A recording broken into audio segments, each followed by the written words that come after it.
Wilson looking to drive, blows by his man. Right hand layup, good. Hand down. Here's a lob. There's the slam. Brady Dick on the throwdown.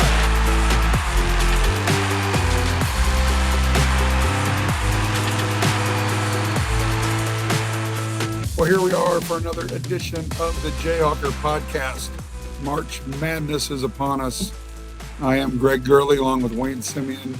Jayhawker Podcast brought to you by the University of Kansas Health System. It's a lot of fun, right, buddy? We had a little nice run in the weekend and end the way we wanted to in Kansas City, but great turnout, great atmosphere. I thought we played some really good ball and just kind of lost steam come Saturday night.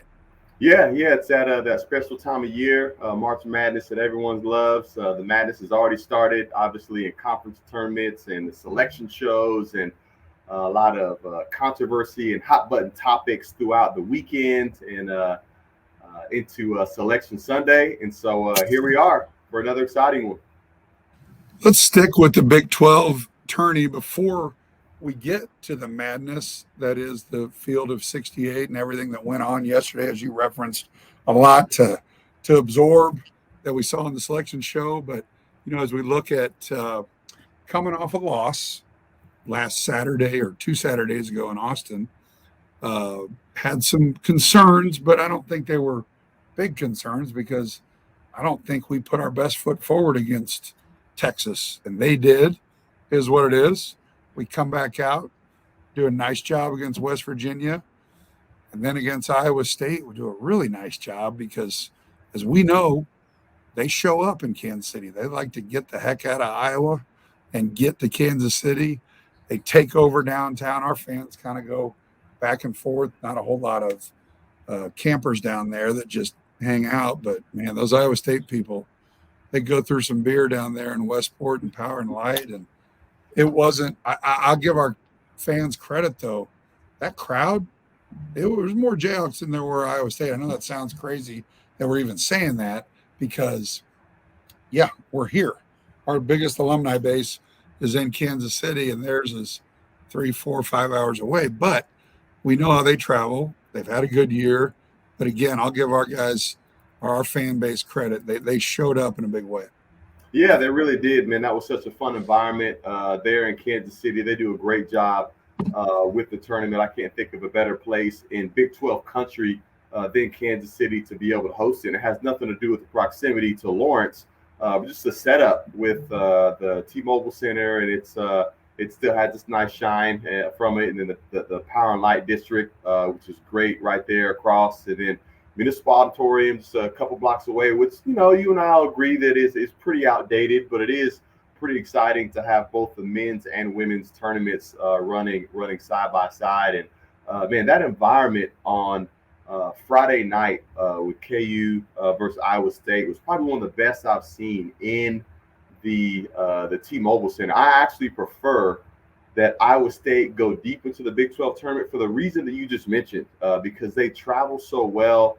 They bring tons of energy to the city, in the arena, outside the arena. And I'll even go all the way back to Chicago of last year when we were up there for the Sweet 16 and the Elite Eight. When Iowa State was playing Miami in that Sweet 16 game, it was significantly in favor. The crowd, even though we have a great alumni base in Chicago, the crowd was significantly in favor of the Iowa State fans. And I was actually concerned that had they have beaten Miami up there in the United Center, that actually would have felt like a home court advantage for Iowa State, again, because the Cyclones travel so well. And so it was a great environment there on Friday. And I will say, and you and I both know, look, they were the hottest team in the Big 12, I think, during the last 2-game stretch, going into Waco on Senior Day, again, being able to take on one of the hottest and most, efficient point scoring backcourts. And you go back right before they went to Baylor, they had just lost 2 straight at home to Oklahoma and West Virginia. Mm-hmm. So they were the opposite of hot until they played Baylor back-to-back and became the hottest team. Yeah. So they had a lot of momentum going on there. Obviously, with those back-to-back wins over Baylor, and of course their fan base being there, which didn't disappoint as we saw in that game Friday night. On Tuesday night, Brian Haney and I have a Big 12 announcers dinner with all the different announcing crews from around the league.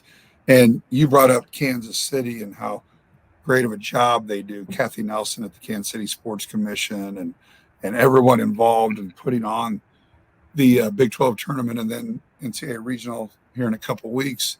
And from Tony Caridi at West Virginia to Wyatt Thompson and at K-State and the guys at Waco, John Morris, they better not move it. We've tried to move it. It was in Dallas. It was in Oklahoma City. Not the same. Dallas for sure was a bogey.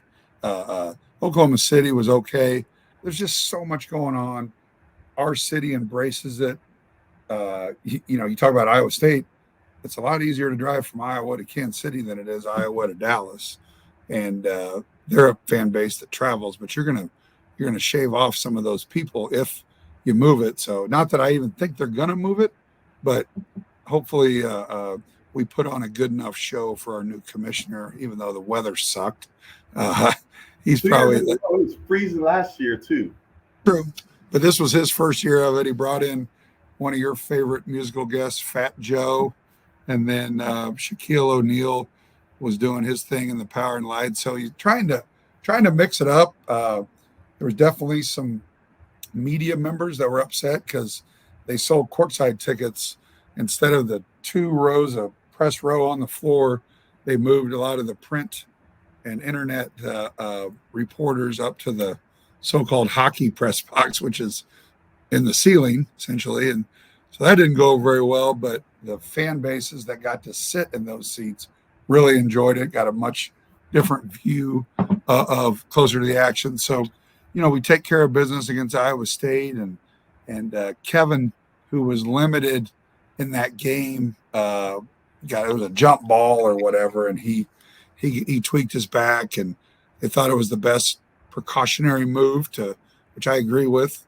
I didn't think that the championship game was going to be as important as the committee made it be. And I think that's the way our coaching staff and our medical staff agreed, because it was the right thing to do, because next week's more important. Let's just be honest. As much as we think, maybe if you ask an Iowa State fan, they don't agree, but to us, we understand that the next week is more important. You don't want to jack around with backs. You want to make sure they're healthy so he doesn't play. It came back to bite us because we were a completely different team without Kevin McCullough. We saw glaring examples of that multiple times. I mean, very rarely throughout the year do we see guys just get uncontested layups at the rim in a half-court set. That first half, it happened 4 or 5 times. Second half, it happened several times. That's Kevin McCullough doing extra things. You and I have talked about it at length. He just, even though he's not supposed to be there, he sees it coming 2 steps before it happens and he shuts it down, or he gets a hand up, or he gets a steal. And this is taking nothing away from Joe or MJ or anybody else. Kevin's just built different. He really is. And, he's proven that to be true, as we got a chance to talk to him a few episodes back, of being consistent in doing that at 2 different programs. It's in his DNA, kind of a hard-nosed, family background with his dad, pushing him and coaching him back in San Antonio. He got a chance to hone and develop that even more at Texas Tech under Chris Beard and Mark Adams. And, of course, that is a significant expectation that Coach Bill Self has on all of his players, is to do it on the defensive end. And so he was sorely missed. I agree with what you were saying, though. A Big 12 tournament championship is important.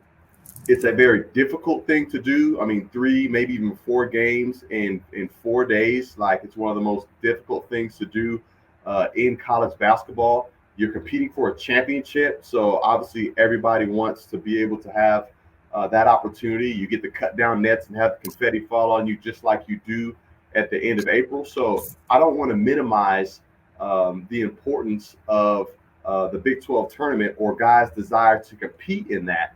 But in the grand scheme of things, particularly at Kansas, when you're defending national champions and you have a legitimate opportunity to defend that national championship, it's really tough to roll the dice on a nagging type of back issue that's bothered him most of the season when there isn't a lot of runway for him to get healthy during the most important time of year. So I thought that it was the right decision to shut him down, though I hated to see our medical staff as busy as they were this weekend with both one of our players and then, of course, our coach. Yeah, that's something we haven't even addressed yet and definitely needs to be discussed.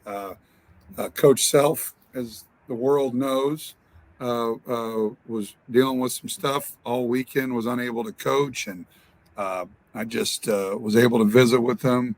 He's doing great. He was in the hospital for, 4 nights, and that's no fun. We've all done it, and definitely took a lot out of him, but he's back and will be back, and I don't think we saw his impact on this team. I'm trying to think of the best way to say it because Norm Roberts did a great job. This is not taking anything away from Norm, but it's just who would have thought the 4 games in the beginning of the year under the self-imposed suspension would have been preparing us for something down the road, like preparing us for like the unthinkable, like coach not being here tomorrow. I mean, I thought that was unbelievable. Well, and it happened so fast. I mean, it was Wednesday afternoon. I was up in the team room at the hotel having a conversation with him, which is 24 hours away from, not even 24 hours away from playing. And Norm gets told that, hey, you're coaching tomorrow. So that just takes a different makeup. And we love Norm's big time coach. St. John's for 5+ seasons. He's been around. And so I don't think we really missed a step. And by no means, I mean, I will say coaches get way too much credit, way too much criticism, the old cliche. But I also understand that we have the best coach in college basketball, and there is a difference when he's not there. But moving forward, he's doing great. He's going to be fine. And we're so lucky to have him back. As we film this right now, it's Monday. We go to Des Moines tomorrow, and he'll be on that trip. And just happy to have him back.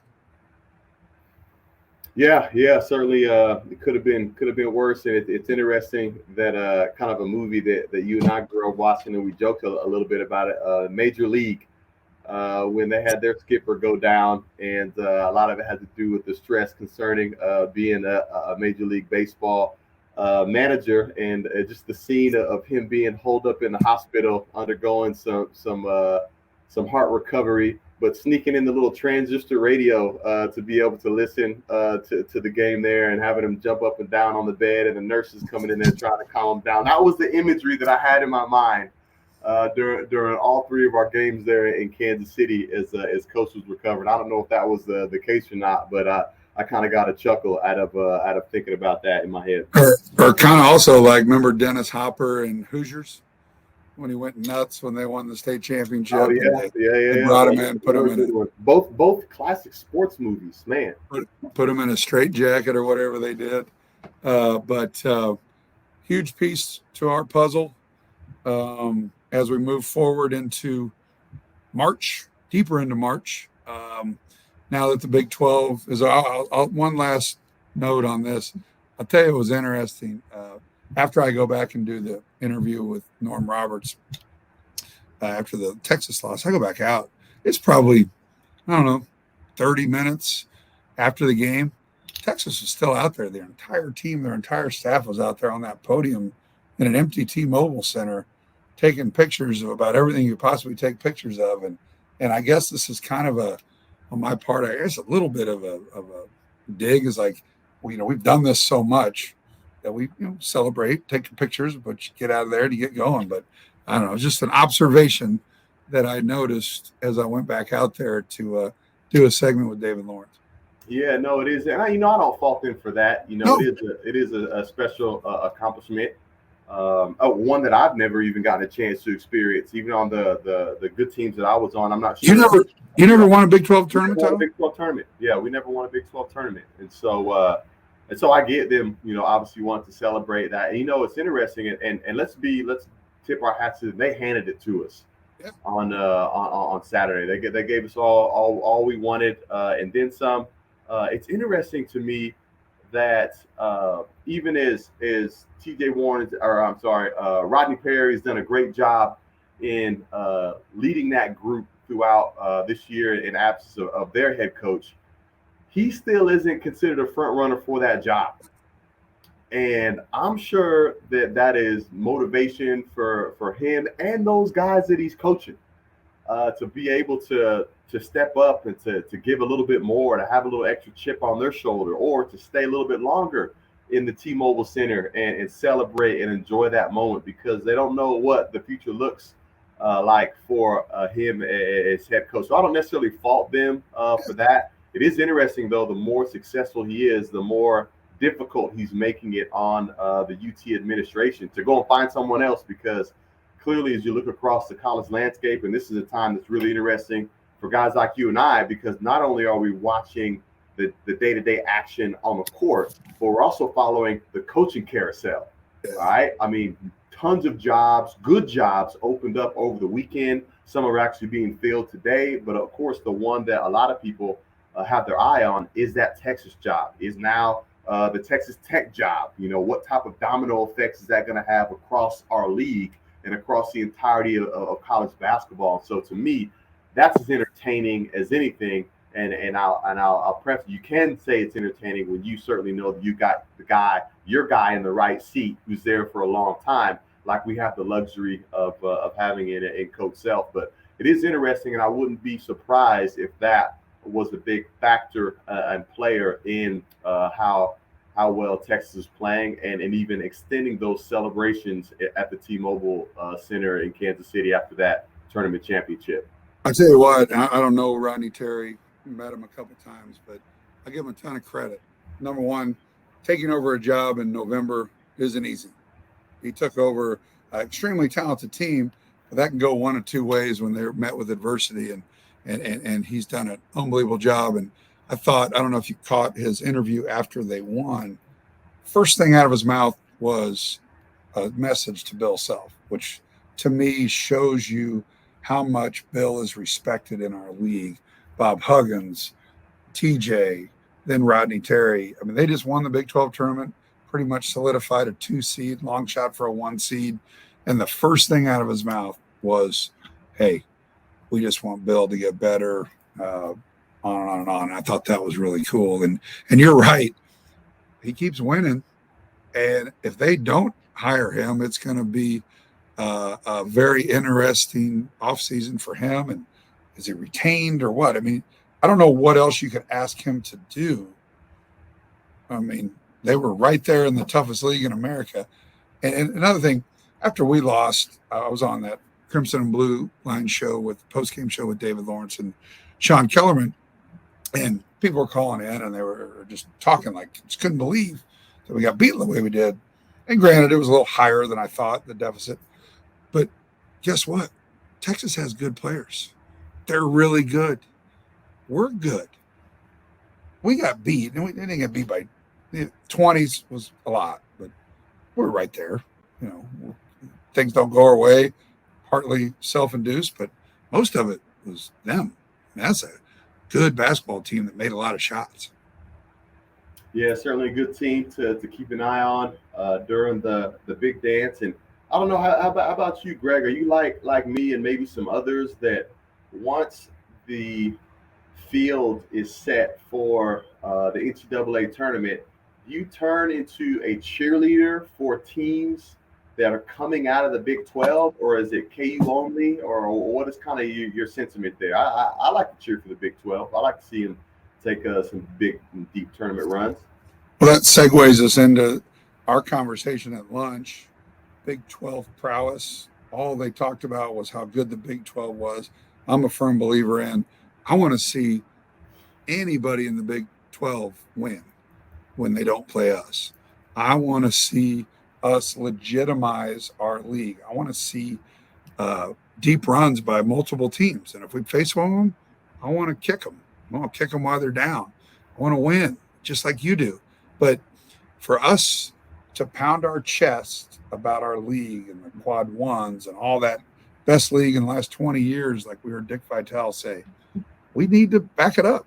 And we need to have 4 teams in the Sweet 16. We need to have several teams in the Elite 8. It'd be great to get 2 in the Final 4. Then, okay, we believe you. But, you hear Bill Walton. When I got back home on Saturday watching the UCLA-Arizona Pac-12 title game, we were referred to as a truck stop league. I didn't like that. Now, he's crazy anyway. I don't even know if he remembers he said it, but he says it several times. And if I hear him say Conference of Champions 47 more times, I mean, it's unbelievable how much he says Conference of Champions. It bugs me. But great for college basketball. Love him or hate him. We talk about him, whatever. But I don't like being called a truck stop league. Do you? Yeah, I don't. And, the NCAA tournament is a great opportunity to be able to do that. It's actually why I don't mind the midseason matchups like the Big 12 SEC Challenge or the Big 12 Big 10 Challenge, Big 10 ACC Challenge. There's been a variety of those throughout college basketball, is because it does get a chance to maybe break up the monotony a little bit of the dog days of conference play, get you outside of your region, outside of your traditional schedule, and be able to go head to head with some opponents from the other conference. But yeah, I'll certainly be cheering for a lot of those Big 12 teams. But you talked a little bit about beating your chest about the strength of the conference, which again we heard over and over and over again about how it's the toughest conference this year, maybe the toughest conference in several decades. But the air was let out of the room during Selection Sunday when seemingly the toughest conference in the country that produced the champion from that conference and overall 1 seed, should have been an overall 1 seed, actually ended up being the 3rd seed. That was pretty vexing to me, and kind of let the air out of the room during Selection Sunday for a lot of people. Yeah, and I wasn't a big fan of Chris Reynolds' explanation.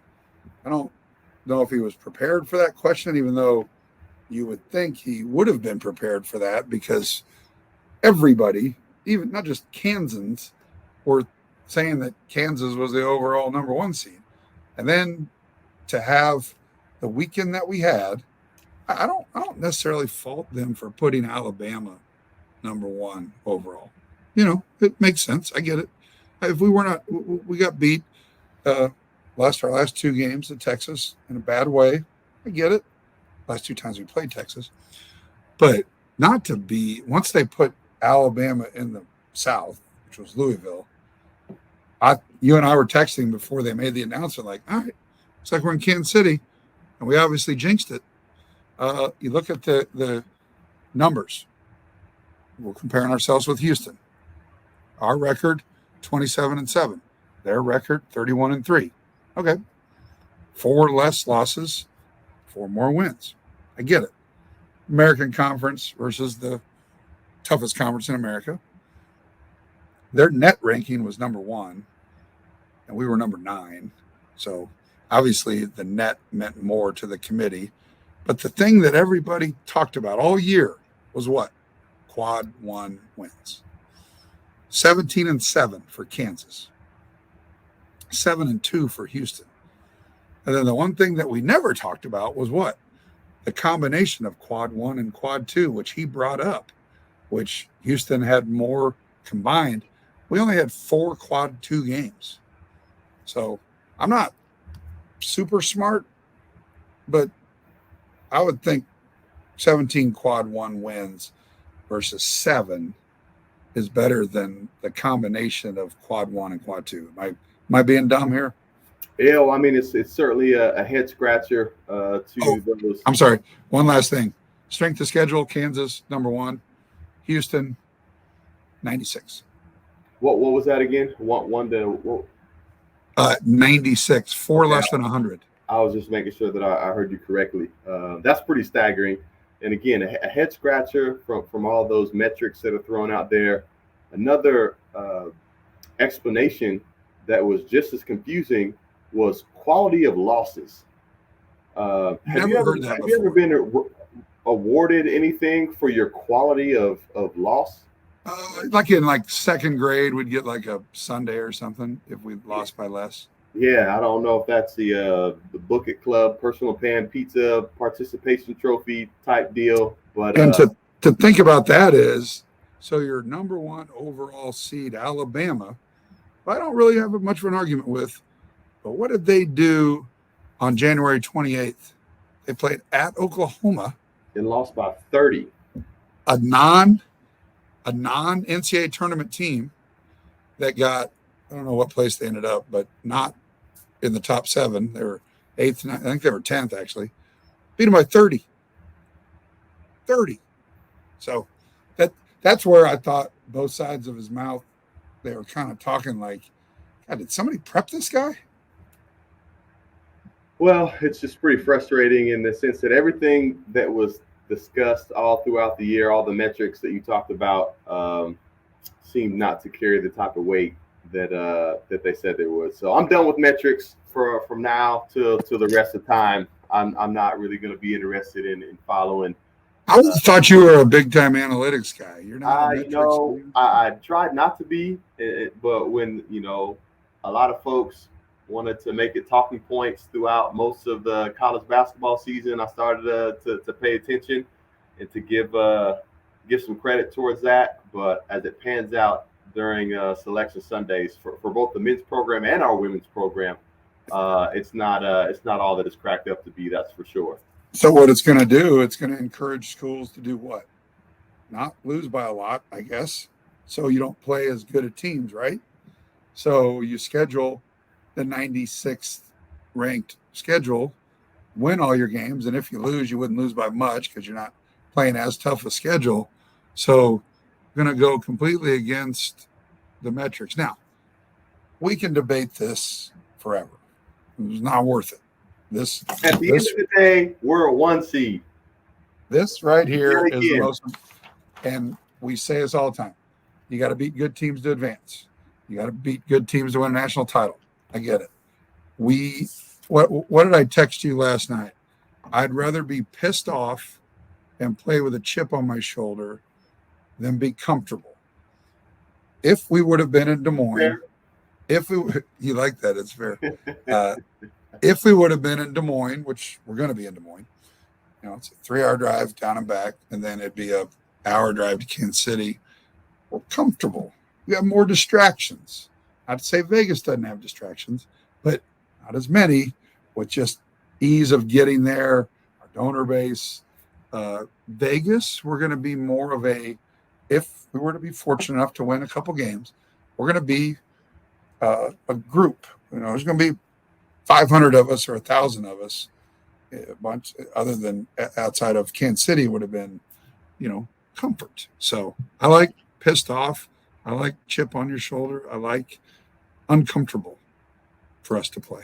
Yeah, I mean, the reality of it is again, I mentioned we're still a 1 seed, which is incredible. Thinking about the point production that we lost last year, we think about who we tipped the ball against during the national championship game. North Carolina, they're not even in the NCAA tournament field, which is astonishing as well. And look, the tournament is supposed to be hard. Like, you're supposed to be, that's why they pair the best teams against the best teams. Even looking at all 4 regions, I don't necessarily feel like there's an easy road anywhere, nor has there ever been, And so we're going to put our hard hats on. We're going to get healthy. We're going to get to work. And we are going to head to Des Moines, like you said, maybe with a little bit of chip on our shoulder, but also with the title, not only as Big 12 champs, but as defending national champions. Until we defend it or bow out, that's still what we are. And so we still need to make sure that we play and prepare accordingly for that. Yeah. Thought we might get a little love for that. Does that push us over the edge? But obviously it didn't. So 2 games in Des Moines, hopefully. And then Norm Roberts said it best at the press conference, and he's being interviewed by Kenitra. It's a 2-game tournament. We're going to Iowa to win a 2-game tournament. Then we're going to come home and we're going to regroup. We're going to do some laundry. We're going to, do whatever we got to do to get comfortable, hop on a plane and go to Vegas and win another 2-game tournament. We were great at that last year, and we can be great at it again. I thought that rewarding UCLA and Gonzaga by staying in the West as the 2 and the 3, also a little surprising, but that's who's going to be. We wouldn't play both of them, play one or the other. But remember last year, Wayne, when you and I were at McCarthy Hall for the Selection Sunday, and we did a podcast, and I think you and I both were of the opinion that, this bracket doesn't really bother me. And that was kind of the first time in many years that I looked at a bracket last year and I was like, I don't see anybody on our quadrant that I'm that nervous about. Because what didn't we want last year, Wayne? We didn't want tall, long, athletic, and we got some big teams, Big Ten teams in there, and some Providences and Miamis, and we're like, all right. And it kind of worked out. Yeah, I think it did. Obviously you never want to overlook that first round game. That's certainly me speaking from experience, being on the team that lost to Bucknell in the first round. Those teams are there in the tournament for a reason. They're excited to play. They got a chip on their shoulder. They want to certainly make school history for themselves. And I will say this is something that felt a little bit different than last year. I think that because of the parity of the tournament and the participation in the brackets, if you are playing on a neutral floor and anyone outside of your home fan base, what do they want to see? Upsets. They want to see an upset. And so a lot of times in those environments, the neutral sites, okay, even though you might have a good fan base there, your fans might travel, you can still feel, there's always going to be pressure, but you can still feel like there's a little bit stacked against you when you're a higher seed because, if the other opposing team's fans that are there in the area cheering on their school, they want to see you fall, especially if you're a number 1 seed. And so it's important for our guys to stay ready, and which is why it's important that you talked about, Norm, man, getting that tight huddle together, kind of us versus them. That's why that type of mentality is so important during the whole month of March. Well, we forgot to do this a minute ago, but we're going to have our call of the week because it came from the Big 12 tournament. And when we come back, we'll go into our dissection of our brackets, the matchups, what can happen in the first 4. And then obviously we'll really dive into our bracket. But the call of the week that I picked, and you agreed with me, late in the first half against Iowa State, it was still a neck-and-neck game. I think they had just cut it to 4. We had a rebound or a steal, and DeJuan got out on the break on the right side, does what he always does, where he kind of draws defense, pitches it back to KJ for the dunk. So listen to Brian Haney and Greg Gurley on our call of the week. 31-25 Jayhawks. Holmes with the ball for Iowa State. Here's a lob broken up by Wilson, taken away by KJ. Ahead to Joe, up to Juan, back to KJ. Wow, what ball movement. They share it and they throw it down with a two-handed Adams dunk. Call of the week is brought to you by Kansas City BBQ Store. Get all your barbecuing needs and accessories at kcbarbecuestore.com or go visit Dan at 119th Strange Line, their awesome location in Olathe, where you can go and get the Gosney patio pizza oven that is sold exclusively there. Call of the week brought to you by KC Barbecue Store. It was late, and one of my patients was having trouble sleeping. He was feeling uneasy, he told me. I asked him, "Is there anything I can do to help?" I'm pretty sure he's the only patient ever to ask me to dance at 2 a.m. But sometimes, being the best nurse I can be is just being the best person I can be. Welcome back to the Jayhawker Podcast, brought to you by the University of Kansas Health System. Just kind of recapped the Big XII Tournament, had our call of the week. I want to pub up a little bit of what we did last week. Wayne obviously stayed at the Hilton President Hotel, downtown Kansas City, steps away from Power and Light and the T-Mobile Center. Philip Stradot and his staff took great care of myself, the team, had this great team room. The rooms are awesome. You get a chance, get down to the President Hotel. They do an unbelievable job. Again, you can't beat the location. Going to a concert, going to the Midwest Regional, even though Kansas isn't in it, make sure you check out the Hilton President Hotel. Wayne, how many nights did you end up at the drum room? Man, great location there. Every night dropping in. Love that place. It's great. So on Wednesday, Wayne and I did our podcast with Jalen Wilson. So if you haven't had a chance to check it out, you can go to YouTube, Google, Spotify, Apple, find that. The Jalen Wilson Jayhawker Podcast. He was outstanding. I mean, always says the right thing. He doesn't just give us one-word answers. He explains it. And I thought it was really enjoyable doing it with Jalen. We talked a lot about his mom and his dad, about his journey through adversity, some of which was self-inflicted, which he fessed up to. I mean, obviously, we know what happened, got the DUI, but he rebounded from that and became a better man, became a leader, won a national title, could have easily just said, you know what, I'm going to transfer, just like many kids do nowadays. That USC game in Indianapolis, I was there. It sucked. It was 2,000 people in the stands at Henkel Auditorium. He didn't play very well. Nobody played very well. And at a lot of places, guys would have just run, said, you know what, it's the coach's fault. It's the administrator's fault. It's the radio guy's fault. It's everybody's fault but my fault.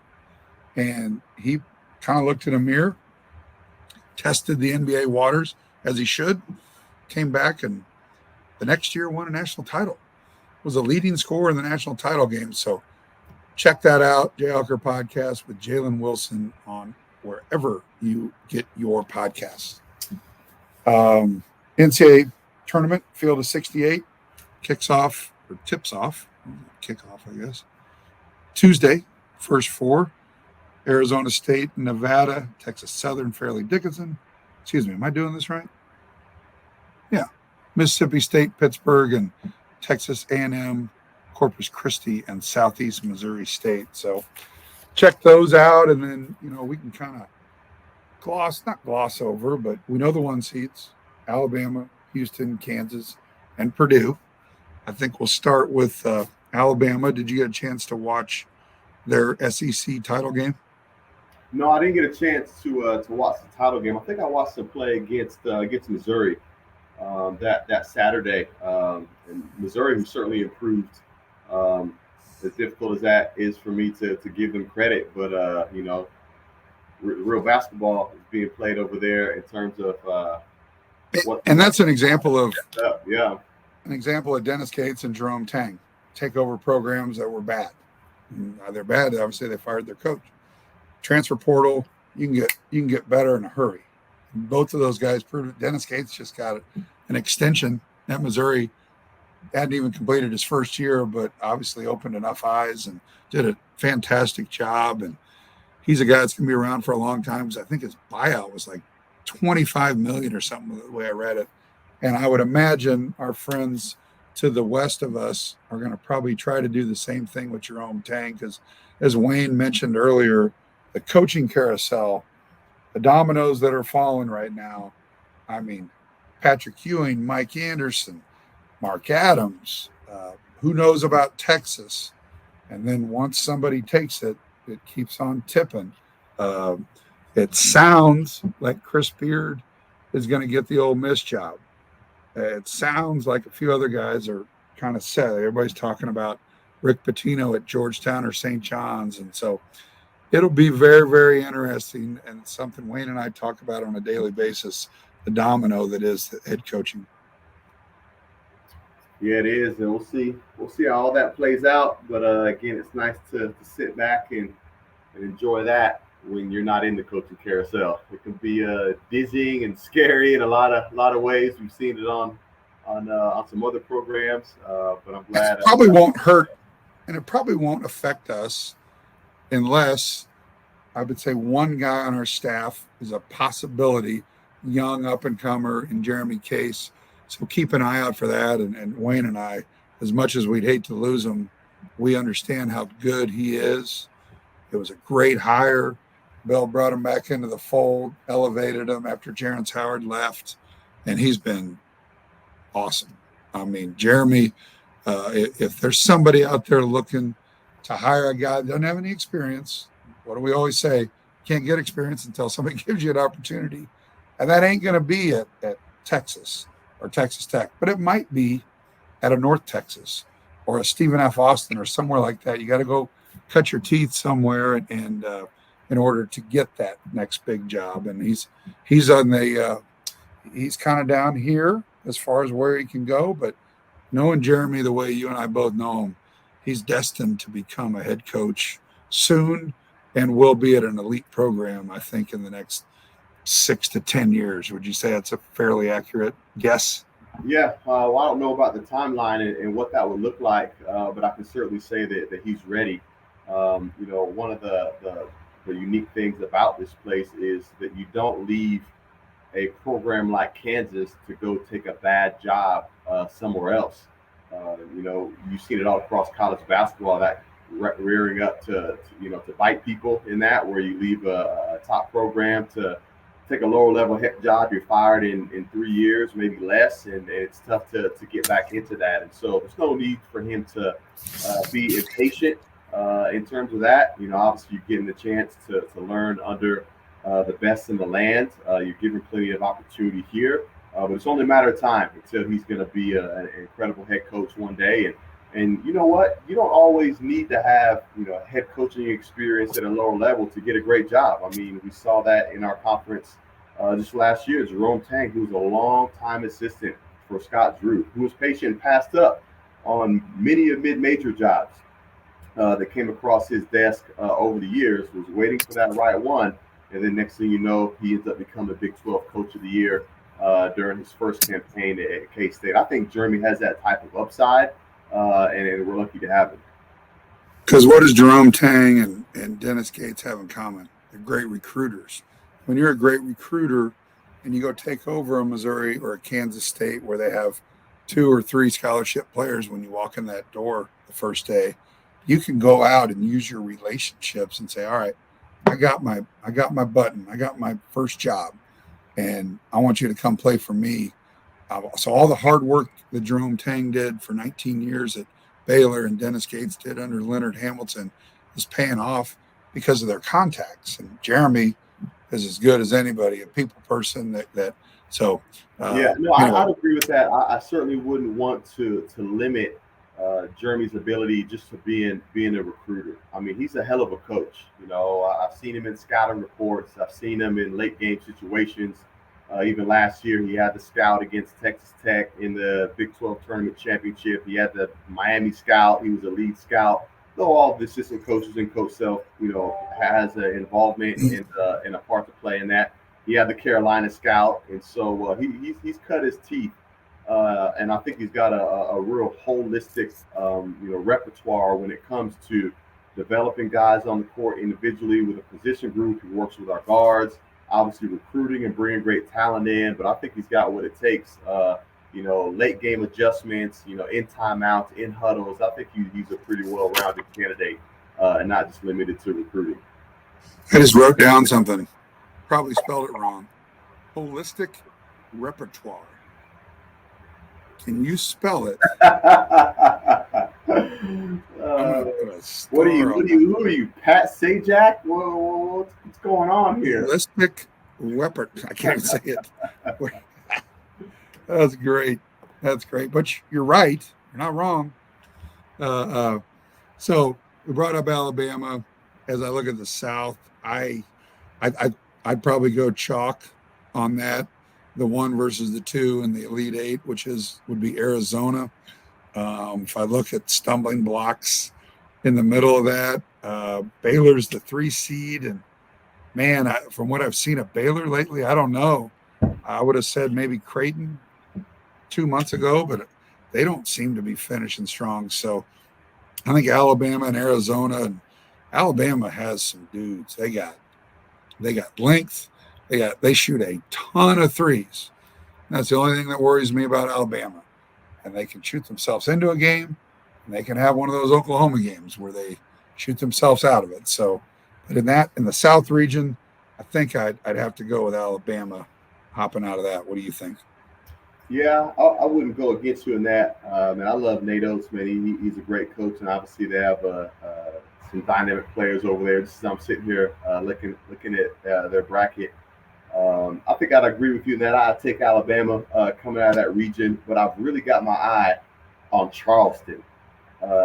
They've been playing some great ball all year long. It kind of pains me to say that because I'm also a big Tony Bennett fan, and it looks like there's a collision course there to go to the Sweet 16 between those two. And I know it's not the most appealing type of basketball that Virginia plays, but man, as far as the defensive coach and the type of guys that he recruits like to his system that isn't filled with McDonald's All-Americans or 5 stars, I think Tony Bennett does a great job. But I think overall, coming out of the South region, I'll agree with you in seeing Alabama be able to survive and advance.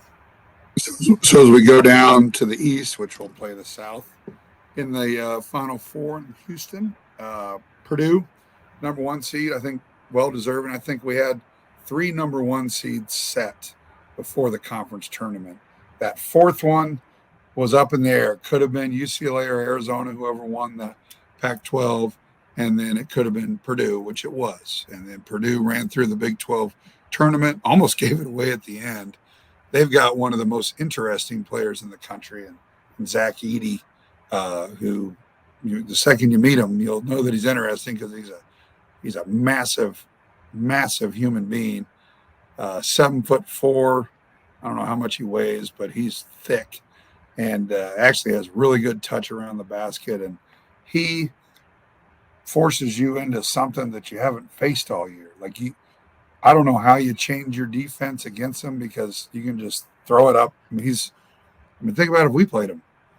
Ernest would be okay with it, but he's going to have 8-9 inches on KJ. I mean, it's crazy. So he gets you something you haven't seen a lot. As you look through the rest of this bracket, we got some Big 12ers in there with Kansas State, but then Kentucky. This is kind of the so-called blue blood one. You got Kentucky and Duke in there, and Duke is a 5 seed, which is very interesting. They're playing as well as anybody in the country at this point. And then Marquette's right there with them. Former Texas head coach Shaka Smart has done a fantastic job with Marquette, and they've got some guys that can really shoot it. They've got a little lefty guard named Kolek that reminds me of one of my teammates, Rex Walters. I mean, he just seems to slither through there. He's a great passer. Rex wasn't a very good passer because he shot all the time. But this kid, when I watch this little kid, when I watch this lefty for Marquette, that's what resonates with me. And Wayne, me and Rex have our little headbutts and group text barbs. So, but that's me giving credit to this kid for being a lot like Rex. Now, of course, Wayne, what would happen if I compared this kid to Rex? What would Rex say? He'd be pretty upset because Michael Jordan's probably the only comparison that he would think is fair. But we expect that out of Rex, so we love him because he's one of the ultimate competitors that's ever come through this Kansas program. But I think the East region is absolutely brutal. Obviously, just from a namesake standpoint, you see some of the top teams coming out of there. I actually have Oral Roberts beating Duke in the first round because no one wants to cheer for Duke. but also Paul Mills is doing a phenomenal job at MRU. The only school out of Oklahoma to make it. How about that? Oh, yeah, that's pretty unbelievable. I thought Oklahoma State probably got hosed a little bit on the selection process, but I'm gonna take Marquette coming out of the East. I thought it was kind of interesting that Michigan State got in, and no one really said much about that. Michigan State was 19-12, and don't they have I think they have the second longest consecutive streak of NCAA tournaments. I was kind of looking at it like Kansas has the longest. Haven't missed a tournament since 1989, the year after the national title. But if the committee can say they give consideration for dropping Kansas down the 1 seed line because of Coach Self's absence, I'm sure they can probably give a little bit more accreditation to a guy like Tom Izzo, who's been one of the all-time great college coaches as of late. So maybe that helped a little bit. Didn't even talk about Kansas State. They're in that as well. They're the 3 seed in that East. You got Marquette and Purdue ahead of them, but I'm with you. I kind of have Oral Roberts beating Duke as much as I said Duke was a hot team. Memphis will be an interesting matchup with Purdue if they were to both chalk. Not sold on USC or Michigan State down the way, but Kentucky and Providence. That's a Providence team that we saw last year that we were able to beat to get to the Elite Eight, and Ed Cooley does a great job up there, and he'll be a guy that'll be discussed at some other jobs as well. But he's been there a while and has really, really done a nice job. So if I had to pick, I'm going to go with Purdue. Who'd you pick? Marquette. Okay. We got to be a little different. We can't just agree all the time. Not that we typically agree very often. We're going to save the best for last. I mean, let's go with the Midwest, even though it was a hose job that we're not in the Midwest. But, oh, well, we'll deal with it. We'll drop the mid. We'll head to the West. But Houston, Northern Kentucky, not real worried about them. Iowa and Auburn will be an interesting matchup. Miami, Florida against Drake will be I'd have Miami in that one. Indiana, a common opponent we had this year. We blew them out, but they got one of the best players in the country in Trace Jackson Davis. Then you got Iowa State, got somewhat rewarded with not the seed, but they're a 6, but they get to go to Des Moines. What do you think about that? That's actually a little surprising, and guys, I think I actually like them to go to the Sweet 16.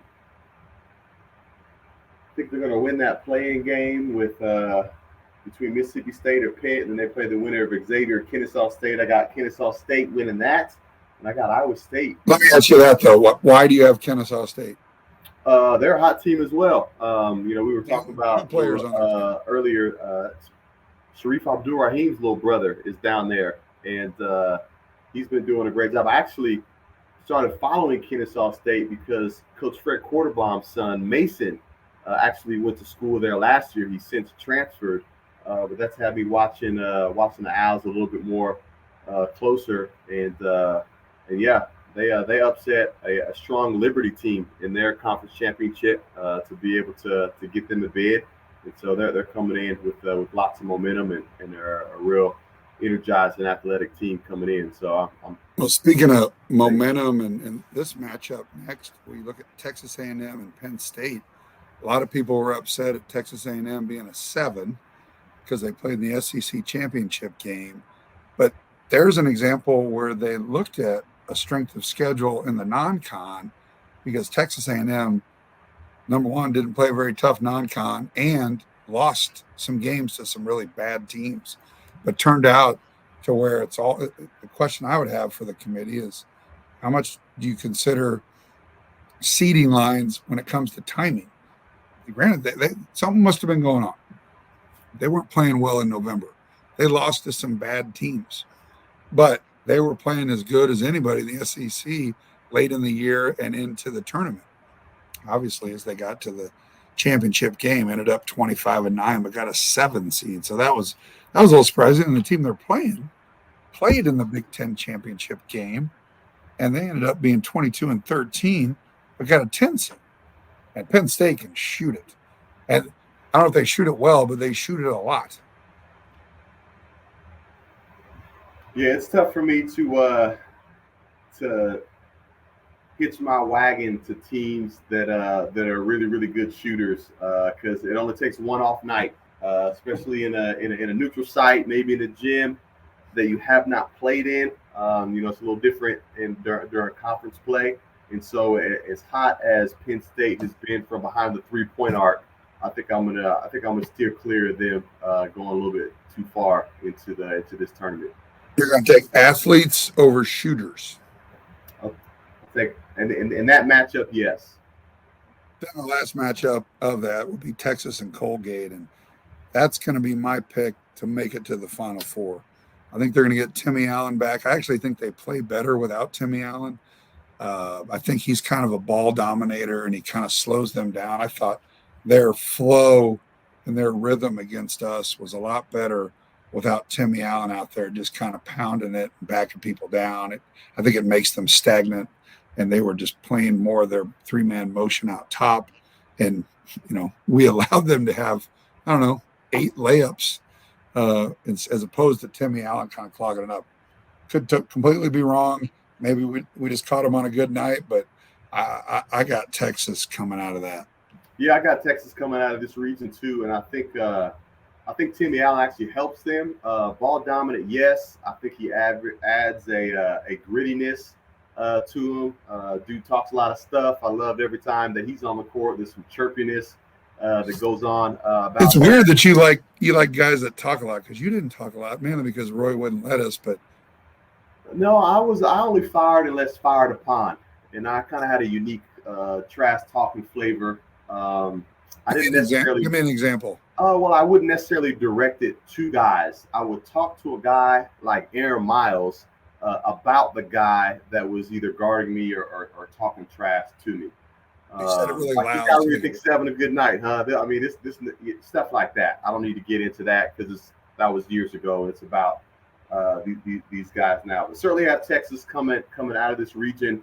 And again, to our point earlier, we were discussing, hey, it's not bad when you see other Big 12 teams do well, just to show the flex on our conference. Though I still have a little bit of disdain for Texas as they're leaving the Big 12. Not because they're leaving the Big 12, but I felt like they've held us hostage for years and years and years with their preferences about conference expansions and additions and things like that, and TV networks. So I'm not sad to see them leave, but I will be pulling for them this one last time this tournament to see them get out of the Midwest.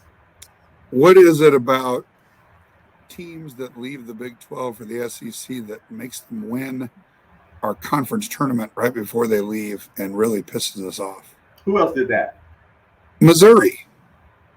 Oh, did they? I've forgotten about that already. 2012. Yeah, and they were super annoying with their SEC chants, but they won it. All right. They haven't had a great 10 years since then, but hey, how good is that matchup going to be if they can keep this momentum going next year in the Sprint or in the T-Mobile Center, right?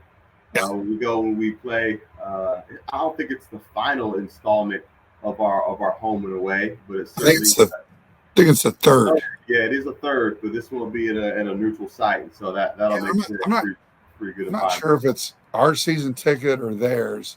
I'm trying to, or maybe they're doing 50-50, but that'll be great. That'll be great.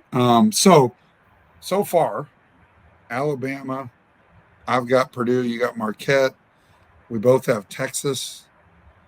So now we're going to agree on 3 out of the 4 of these, because I can't imagine you're going to pick anybody but Kansas out of the West, right? No, of course not. I'm going to do it just like I've done all the way since I was like 6 years old. And you start with Kansas in the middle of national champions, and then you just work your way backwards. Who did you pick when you were 5? No, well, I didn't even know what was going on when I was 5. So for some reason at 6 you just became a Kansas fan. I started studying the analytics and the quad 1 wins and all the net rankings and all that. I learned math and it came to me. And you took a bracketologist. Didn't Leavenworth offered a analytics course, right? Yeah, it was at the CGSC school up on the Fort Leavenworth. So I was in Kansas playing Howard. You know how much I like to talk about myself, as you're very aware. I played against Howard, 1992 NCAA Tournament. We won by 33 points. You already know this answer, but before I told you this, did you know how many I scored against Howard in 1992? I did not, but I figured it was going to be pretty efficient, to say the least. Otherwise, you wouldn't have brought it up. I wouldn't have brought it up, and the number of minutes played makes sense because I didn't play very much. My points per minute was very high. It would have been 56 because I scored 7 points in 5 minutes. Had a big dunk in that game. I know a lot of people. Hey! Oh, whoa, okay. I know a lot of people see this and don't realize my former body and athleticism, even though you saw it a little bit as a youngster idolizing 6'5" white kid from Leewood. I wanted to wear 33, but it was already taken. Brian Nass had already had 33 in your honor, so I had to settle for 23 when I got here. So Rex Walters was in second. 23. All right, so 1 versus 16, Kansas versus Howard. I get it. Moving forward, Arkansas and Illinois. Arkansas, SEC, athletic. They got a guy who's going to be a top 10 lottery pick, Nick Smith. And then Illinois. Both of these teams kind of underachieved this year, at least per the preseason rankings. Now, Arkansas had some injuries. They had a guy about 6'8" jumper named Brazil, who was really good, and he tore his knee up. So that hurt him, and Nick Smith missed a lot of time this year, but he is back and playing at a high level. We have a little bit of knowledge, not me and you, but our team and our coaches have a little knowledge of Illinois because that was the team that we had I don't know why we call it a secret practice because it wasn't a secret. It was on the schedule. It was so, but even our guys referenced it last night, or the reporters did. The secret practice we had against Illinois, okay, so I'm going to lose the secret. The practice we had against Illinois was back in October, and it wasn't a real game. It's kind of like when you go watch our practice, there's time and situational basketball, different things that are put in there to where you're playing against somebody that you're not used to. They're not used to your plays. They don't know your plays. So you want to see how to work against somebody else. And these coaches are starting to gravitate towards these secret practices to accomplish that, as opposed to playing, 4-name directional school that you're going to win by 67. It was a real game. They got real officials there, and you're working on real stuff, and it's a real segment. I prefer not to play Arkansas. Just because of their length and athleticism. Early in November, I actually thought Arkansas had Final Four type capability. Now, again, they hadn't quite showed that since then. You'll like this. One of our Jayhawk brothers, who has a deep affinity for all things Arkansas, Nick Bradford, he and I talked pretty regularly, and he was always making sure that this team was on our radar. So I watched them quite a bit this year, and they've just got some components that don't match up to us in terms of speed and depth and playing above the rim that just make me a little uneasy. And so I think that we match up better against Illinois, though I think Brad Underwood is a terrific coach and could certainly have his guys ready there. But if I had my choice, if who we would play coming out of that 8-9, it would certainly be Illinois. Take a look at their records. Arkansas 20-13, Illinois 20-12. So obviously several losses. I mean, they're not a perfect team, but it's a couple names of that 8-9, which you typically get. You look at the other 8-9s, Iowa and Auburn. You look at West Virginia and Maryland. You look at Memphis and Florida Atlantic. That would be the one 8-9 matchup that doesn't have kind of household names, Yeah. even though Memphis, what Penny Hardaway is, but it is interesting to see what those 8-9s look like. Back-to-back Elite Eights for Arkansas.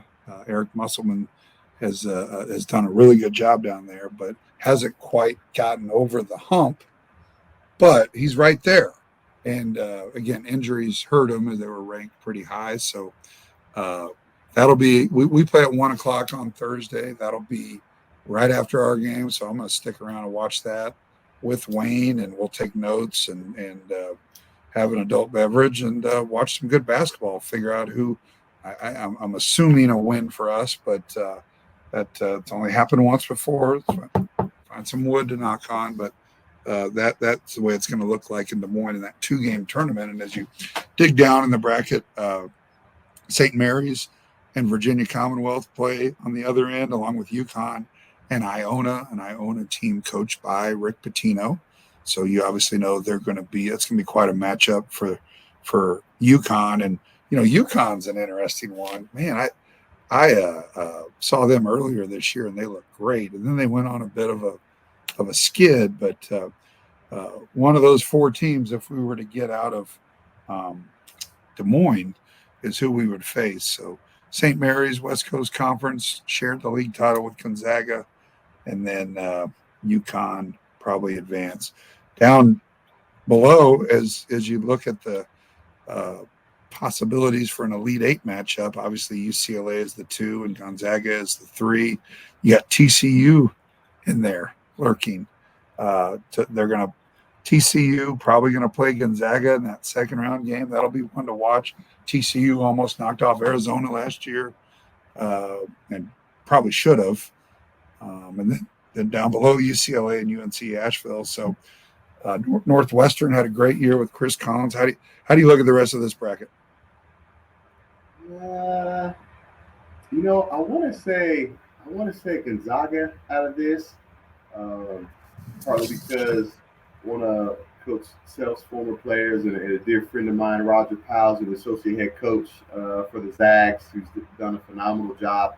But doesn't it feel like there's been like an anticipation for a Kansas-Gonzaga matchup for a long time, but it just has never really manifested? I mean, we've seen some other big matchups, with a lot of other teams on this bracket and teams that are considered blue bloods. I'm not quite ready to put Gonzaga in that category just yet. But out of all the matchups, just what I'm looking at across all these names, the one that hasn't quite happened for us is playing Gonzaga. And I think that a lot of people have been, there've been Final Four matchups where people predicted, and obviously, the parity of the tournament has hindered that. But I think a lot of people, including myself, are waiting for that KU Gonzaga matchup, and I'm kind of hopeful that's the case in the Midwest. I'm hopeful too, because that means what? We're going to be in the Elite Eight, and once you get to the Elite Eight, you got to beat good teams to advance. And I hope it happens. I just want to be there. If it's UCLA, it's UCLA. I mean, they're dealing with some injuries. They've got one guy is out for the rest of the tournament, the Pac-12 Defensive Player of the Year. And they just had another injury, and they lost Arizona by 2, a healthy Arizona team. So I thought it was a bit of a dig or a gut punch, whatever, that they were rewarded with the West, 5 hours from Vegas, as a 2 seed. And then Gonzaga, also a West Coast team, able to go to Vegas where they play their conference tournaments. So familiarity of that, I don't know. I keep, piling on to this. Like, I want our guys to listen to us. Like, I know they won't, but be like, yeah, we are kind of getting screwed. All right, I'm gonna be a little pissed off, and I can't wait to be on that podium in Houston and talk a little trash to Chris Reynolds and the rest of the committee. Really difficult job, not just singling out Chris Reynolds. He's got the unfortunate or fortunate duty of having to address the nation. There's no right answers. I mean, the only right answers are the ones you want to hear as a Kansas fan. The Houston fans don't care what we think. Nobody else does except us, so I get it. I'm just a homer, and I'm biased, and I don't care. How's that? Well, hey, thanks for putting that out there, because I don't think any of us would have pinned you as that. Right. Yeah, I'm a little. I would say I'm pissed off, but I'm like, you think reigning national champs did everything the committee told us to do, schedule tough, win tough games. Number one strength of schedule, right? I don't know if you can do much better than that. I'm not smart as you, but it seems to be number one. 27 wins. Obviously, we didn't get to 30, but it was the toughest conference in America. So, all right, I'm done complaining until the next complaint, okay? How about the next episode when we see what's all transpired? So you and I are going to head up to Iowa Tuesday and Wednesday, take it all in, go to Fong's Pizza, go to Zombie Burgers. We're going to be downtown Des Moines.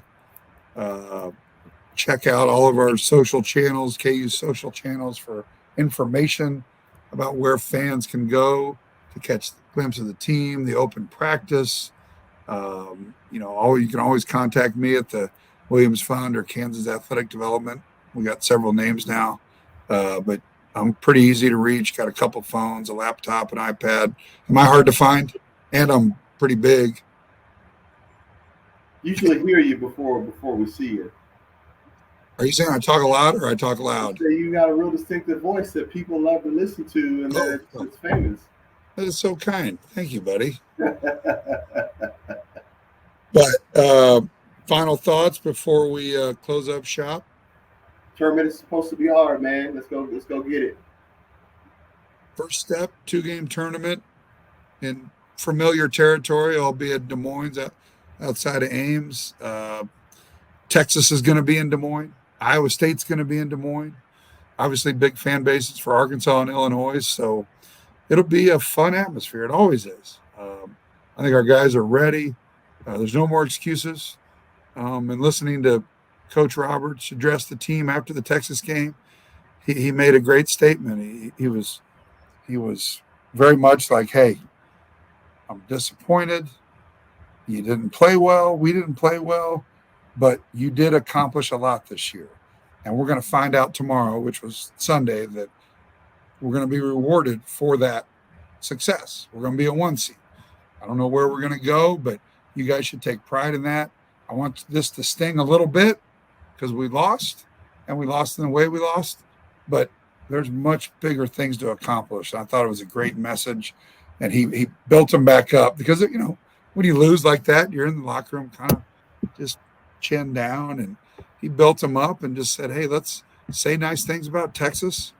Let's get our stuff together. Let's get back home, get some rest, and enjoy tomorrow. This is a fun time of year.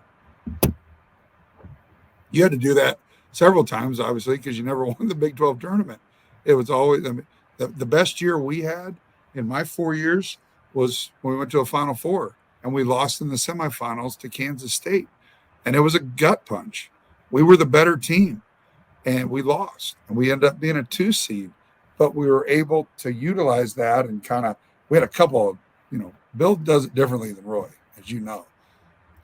We lost in the Big 12 tournament or Big 8 tournament, came back and had a ball-busting practice, like hard. And we're like, man, we're trying to get ready for this. Bill, they didn't practice yesterday. They're just kind of doing some shooting. It's more of I want your legs to be fresh. Now, we're not a very deep team either. So you got to set some guys, kind of like you did in 2018 with Svi, Malik, and Devontae. Let the madness begin, my man. Well, thanks, buddy. This was fun. We'll be back in person behind camera next time. But this has been the Jayhawker Podcast, brought to you by the University of Kansas Health System. I'd like to thank the Hilton President Hotel for all the hospitality and sponsorship of this show and hospitality at the hotel last week. And we'll move forward. We'll do another one of these in Iowa, then win a couple games. And next might be in front of the bright lights and the warm weather in Las Vegas. So stay tuned. Catch us on all your podcast platforms, Spotify, Apple, YouTube, wherever you get your podcasts. And as a reminder, check back and watch the podcast from last week with Jalen Wilson. I am Greg Gurley. This is the Jayhawker Podcast, brought to you by the University of Kansas Health System. Big Dub. We'll see you in Iowa. All right. See you soon, bud. Rock chalk.